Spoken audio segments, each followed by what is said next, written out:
दोस्तों, एक ज़िले में प्रथम सावधि परीक्षा के नाम से एक पेपर हुआ है जिसका है सामाजिक विज्ञान का, कक्षा 10वीं का।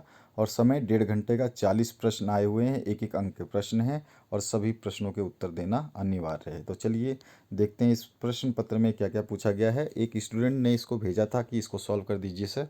तो चलिए स्टार्ट करते हैं पहले क्वेश्चन से। इतिहास में सेक्शन में से पूछा गया है। पहला क्वेश्चन है, राष्ट्र क्या है नामक निबंध किसने लिखा था। तो इसका सही आंसर है ग, यानी अंस्टर रेनन ने लिखा था। ये आपका ग ऑप्शन इसमें करेक्ट है। इसके बाद आते हैं दूसरे क्वेश्चन पे।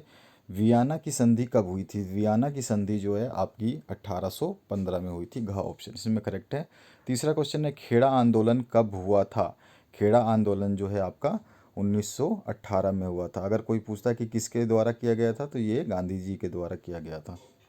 अगला क्वेश्चन है, जलियांवाला बाग हत्याकांड किस अंग्रेजी या अंग्रेज अधिकारी ने किया था। तो आपको याद होगा कि जनरल डायर जो है वो गया था उस बगीचे में कुछ सिपाहियों को ले करके, और फिर अंधाधुंध गोलियां जो हैं चलानी शुरू कर दी थी। उसके बाद आते हैं नेक्स्ट क्वेश्चन पे। संतानी कौन थे। ये क्वेश्चन जो पांचवा है, इसका आंसर मुझे नहीं पता, क्योंकि ये मेरे को क्वेश्चन में डाउट लग रहा है। मुझे समझ में नहीं आया कि ये क्वेश्चन पूछ क्या रहा है। इसलिए समझ में नहीं आया क्योंकि ये वर्ड मेरे को मिल नहीं रहा है। तो इसलिए अगर आपको किसी को पता है कि इसका आंसर क्या होगा, तो आप मुझे कमेंट सेक्शन में ज़रूर बताइए। इस क्वेश्चन को मैं आपके लिए छोड़ रहा हूँ। इसके बाद आते हैं नेक्स्ट क्वेश्चन की तरफ। नेक्स्ट जो क्वेश्चन है इसमें पूछा गया है, चौरा चोरी अग्निकांड कब हुआ। तो ये चौरा चोरी जो अग्निकांड लिखा है, ये एक्चुअली आपका हो सकता है मिसप्रिंट हो, लेकिन चौरा चोरी जो कांड हुआ था ये हुआ था आपका 1922 में। घ ऑप्शन इसका करेक्ट है। सातवां क्वेश्चन है, महात्मा गांधी ने भारत छोड़ो आंदोलन में कौन सा नारा दिया था।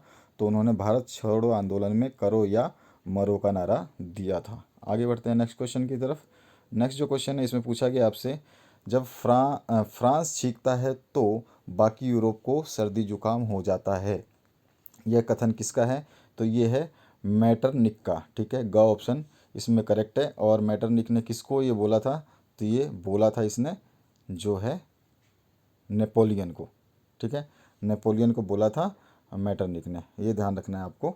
तो ये इसका आंसर नेपोलियन नहीं होगा। आगे बढ़ते हैं नेक्स्ट क्वेश्चन की तरफ। गार्ड सेव ऑनर नोबल किसका राष्ट्रीय शान है।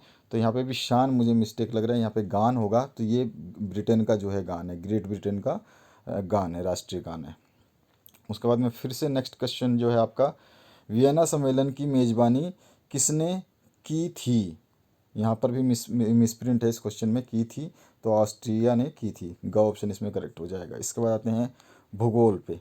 भूगोल जो है इसमें पूछा गया है, भारत में सबसे पुरानी जालोड मृदा को क्या कहते हैं। तो जालोड मृदा है, अगर वो पुरानी है तो उसको बांगर कहते हैं। अगर नई की बात करता तो उस मृदा को हम खादर कहते हैं। तो ध्यान रखना है, अगर नई पूछता तो खादर बोलना था। तो ये इसका आंसर हुआ। इसके बाद आते हैं 12वें क्वेश्चन पे। प्रथम अंतर्राष्ट्रीय पृथ्वी सम्मेलन कहाँ संपन्न हुआ। तो रियो डी जेनेरियो में संपन्न हुआ। ठीक है, ये इसका ख ऑप्शन करेक्ट है। उसके बाद में आते हैं 13 क्वेश्चन में, लो अयस्क किस प्रकार का संसाधन है। तो ये अनवीनीकरण संसाधन है, क्योंकि ये पृथ्वी के गर्भ से निकाला जाता है और पृथ्वी पर ये जो है सीमित है, क्योंकि भूमि भी सीमित है। उसके बाद आते हैं नेक्स्ट क्वेश्चन पे। नेक्स्ट क्वेश्चन पूछा गया आपसे, बीज बचाओ किसान आंदोलन कहाँ से शुरू हुआ था। तो ये टिहरी से शुरू हुआ था। का ऑप्शन इसमें करेक्ट हो जाएगा। उसके बाद 15वां क्वेश्चन है, भारत में कितने राष्ट्रीय उद्यान हैं। तो यहाँ पे ऑप्शन ही नहीं है, और एक्चुअल में राष्ट्रीय उद्यान जो है 104 हैं। तो ये इसका राइट ऑप्शन है। ठीक है, इसके बाद आते हैं नेक्स्ट क्वेश्चन की तरफ। नेक्स्ट जो क्वेश्चन है इसमें पूछा गया 16वां क्वेश्चन, भारत में सबसे विस्तृत धरातलीय स्वरूप कौन सा है। तो मैदान का सबसे ज़्यादा है हिस्सा, मैदान का लगभग 40% या 43% के आसपास है। बाकी बचे हुए में जंगल है, पठार है और पर्वत है। उसके बाद आते हैं नेक्स्ट क्वेश्चन के आसपास में। तो यहाँ पे चिपको आंदोलन संबंधित है, तो ये किससे संबंधित था। पेड़ों को बचाने से, वन संरक्षण से। उसके बाद आते हैं नेक्स्ट क्वेश्चन पे, बांस ड्रिप सिंचाई प्रणाली किस राज्य में प्रसिद्ध है। तो ये मेघालय में जो है प्रसिद्ध है। ये बांस के जो है लकड़ियों से सिंचाई का प्रावधान करते हैं। और 19वां क्वेश्चन जो है, प्राकृतिक जल का शुद्धतम रूप वर्षा जल को राजस्थान में क्या पुकारा जाता है, तो उसको पालर पानी बोलते हैं। ठीक है, ख ऑप्शन इसमें करेक्ट हो जाएगा। बिल्कुल बुक के बीच बीच में से क्वेश्चन उठाए गए हैं, तो इसी तरह से आपके एमसीक्यू बनेंगे। आप सोच रहे होंगे कि आपका पेपर कैसा आएगा, तो इस तरह से आपका पेपर आएगा। इसके बाद में आते हैं 20वां क्वेश्चन, नर्मदा बचाओ आंदोलन किसके विरोध में चलाया गया, तो ये चलाया गया था सरदार सरोवर परियोजना के विरोध में। जो ये डैम बन रहा था, तो इसकी वजह से कई मतलब वन थे जो वो पानी जलमग्न होने की जो स्थिति में आ सकते थे। ये विवादित रहा था काफ़ी, डैम का ये जो प्रोजेक्ट है।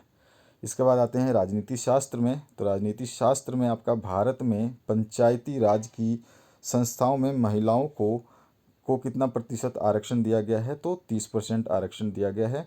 और ये आपकी बुक के हिसाब से अभी इसको बढ़ाया जा रहा है। ठीक है, उसके बाद में नेक्स्ट जो क्वेश्चन है आपका 22 नंबर, भारत में राष्ट्रीय महिला आयोग अधिनियम कब बनाया गया, तो सन 1990 में बनाया गया। ये इसका राइट ऑप्शन है।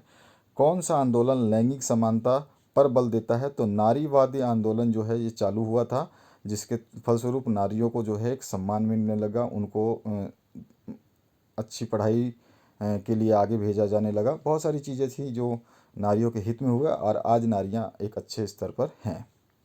तो ये आंदोलन जो है नारीवाद आंदोलन कहलाया था। इसके बाद आते हैं नेक्स्ट क्वेश्चन पे। 24 नंबर क्वेश्चन है, इसमें पूछा गया आपसे लोकतंत्र एक शासन व्यवस्था है, तो लोगों की है या लोगों के द्वारा है या लोगों के लिए है, तो लोकतंत्र में सभी कुछ आता है, यानी लोगों के लिए, लोगों द्वारा और लोगों की। ठीक है, ये सभी के सभी उपयुक्त सभी हो जाएंगे। इसके बाद आते हैं 25वें नंबर क्वेश्चन पे। 25 में संघीय शासन व्यवस्था एकात्मक शासन व्यवस्था से बिल्कुल उल्टा है। ठीक है, एक में अलग होता है तो दूसरे में अलग होता है। ठीक है, ये ध्यान रखना है, तो ग ऑप्शन इसमें करेक्ट हो जाएगा। नेक्स्ट क्वेश्चन जो है आपका 26 नंबर है, संघीय शासन व्यवस्था के खालिस्तान उद्देश्य होते हैं, तो दोहरे उद्देश्य होते हैं संघीय शासन व्यवस्था में। उसके बाद आते हैं नेक्स्ट क्वेश्चन में, विकेंद्रीकरण हेतु बड़ा कदम उठाया गया, तो सबसे बड़ा कदम जो है 1992 में उठाया गया। उसके बाद आते हैं नेक्स्ट क्वेश्चन पे, चिपको आंदोलन की शुरुआत किस राज्य से हुई थी, तो बहुत कॉमन क्वेश्चन है, उत्तराखंड से हुई थी। और 29वां क्वेश्चन है, बेल्जियम के किस शहर के स्कूल में फ्रेंच बोलने पर प्रतिबंध, यहाँ पे मिसप्रिंट है, प्रतिबंध लगा, तो मर्च टाइम जो था वहाँ पे प्रतिबंध लगा था, वहीं के मेयर ने ये जो घोषणा की थी। उसके बाद आते हैं 30वें क्वेश्चन पे।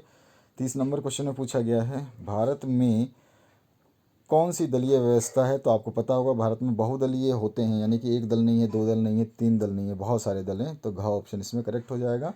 अर्थशास्त्र की बात करें तो इसमें 31 नंबर क्वेश्चन आया जो है, इसकी बात करते हैं। तो इसमें पूछा गया है, किसकी धारणा हमेशा हमारे साथ है, तो विकास और प्रगति की धारणा हमेशा हमारे साथ है। उसके बाद 32 नंबर है, सरदार सरोवर बांध किस नदी पर बनाई गई, अभी अभी ऊपर क्वेश्चन पूछा गया, नर्मदा पे इसी पे विवाद हुआ था, तो नर्मदा नदी पे बनाई गई है, का ऑप्शन करेक्ट हो जाएगा। दो देशों की तुलना हम किस आधार पर कर सकते हैं, तो दो देशों की आय हमें पता हो, शिक्षा हमें पता हो, जनसंख्या हमें पता हो, तो हम उनकी तुलना कर सकते हैं। किसी भी आधार पे कर सकते हैं, आय पे भी कर सकते हैं, शिक्षा पे भी कर सकते हैं, और जनसंख्या पे भी कर सकते हैं। तो यहाँ पे उपरोक्त सभी आ जाएगा, घ ऑप्शन करेक्ट है। इसके बाद आते हैं नेक्स्ट क्वेश्चन पे। तो इसमें पूछा गया है, मानव पूंजी के कितने घटक होते हैं, तो मानव पूंजी के 5 घटक होते हैं, ग ऑप्शन इसमें करेक्ट है। इसके बाद आते हैं 35 नंबर क्वेश्चन पे, इनमें कौन सी सेवा गैर सरकारी है, तो गैर सरकारी यानी कि सरकार के अंडर नहीं आती, तो मॉल जो है वो सरकार के अंडर नहीं आते, ग ऑप्शन करेक्ट हो जाएगा। 36 नंबर जो क्वेश्चन है, भारत कैसा देश है, तो भारत जो है कृषि प्रधान देश है। ये एक अंडर रिटन जो लाइन है, ये हर जगह आपको मिलेगा, तो ये आपको ध्यान रखना है। 37 नंबर क्वेश्चन है आपका, प्राथमिक क्षेत्रक में आते हैं, यानी प्राथमिक क्षेत्रक में कौन सी चीज़ आती है, तो वो सभी चीज़ें आती हैं जो डायरेक्ट हम प्रकृति के संसाधन के उपयोग में लेते हैं, यानी कि अगर प्राकृतिक है या नेचुरल है, नेचुरल रिसोर्स होगा, तो उसको हम जो है प्रथम उसमें बोलते हैं क्षेत्रक में। उसके बाद आते हैं 38 नंबर क्वेश्चन पे। 38 नंबर है, मुद्रा का प्राचीनतम रूप क्या है, मुद्रा मतलब किस नाम से ये बहुत पुराने समय में किस नाम से जानी जाती, तो मुद्रा सबसे पहले जो है वस्तु मुद्रा के नाम से जानी जाती थी। उस समय कोई कागज़ के या नोट के सिक्के के मुद्राएं कुछ नहीं चलती थी, या सरफी फसरफी कुछ नहीं चलती थी। उस समय वस्तु दे करके ही वस्तु ली जाती थी, यानी कि मेरे पास 10 गाय हैं, तो मैं 10 गाय दे करके बोलूँगा तुम अपनी हाथी दे दो, और या कोई अपनी 5 भेड़ दे करके बोलता है कि आप अपनी गाय दे दो, तो इस तरह से ये वस्तु मुद्रा जो है सबसे प्राचीनतम मानी जाती है। उसके बाद आते हैं 39 नंबर क्वेश्चन पे। नेपाल की मुद्रा जो है वो कौन सी है? तो नेपाल की मुद्रा भी रुपया है, ठीक है। ख ऑप्शन इसमें करेक्ट हो जाएगा। उसके बाद आते हैं लास्ट आपका जो 40 नंबर क्वेश्चन है, इसको देख लेते हैं। 40 नंबर क्वेश्चन में पूछा गया आपसे एटीएम का अर्थ होता है, तो एटीएम का है स्वचालित टेलर मशीन। ग ऑप्शन करेक्ट हो जाएगा, ऑटोमेटिक टेलर मशीन। यानी कि कई लोग इसको डायरेक्ट बोल देंगे एनी टाइम मनी, तो ये नहीं होगा, एटीएम है, ठीक है। तो एनी टाइम मनी नहीं होगा, ऑटोमेटिक टेलर मशीन, ठीक है। ये ध्यान रखना है आपको। तो इस तरह से आपके दूसरे सब्जेक्ट के अगर मेरे पास आते हैं तो उनको भी सॉल्व करके आपको बता दूंगा। जब तक बने रहें और चैनल को सब्सक्राइब कर रखें ताकि आप लोगों की मदद मैं अच्छे से कर पाऊँ। Thank you very much, have a good day.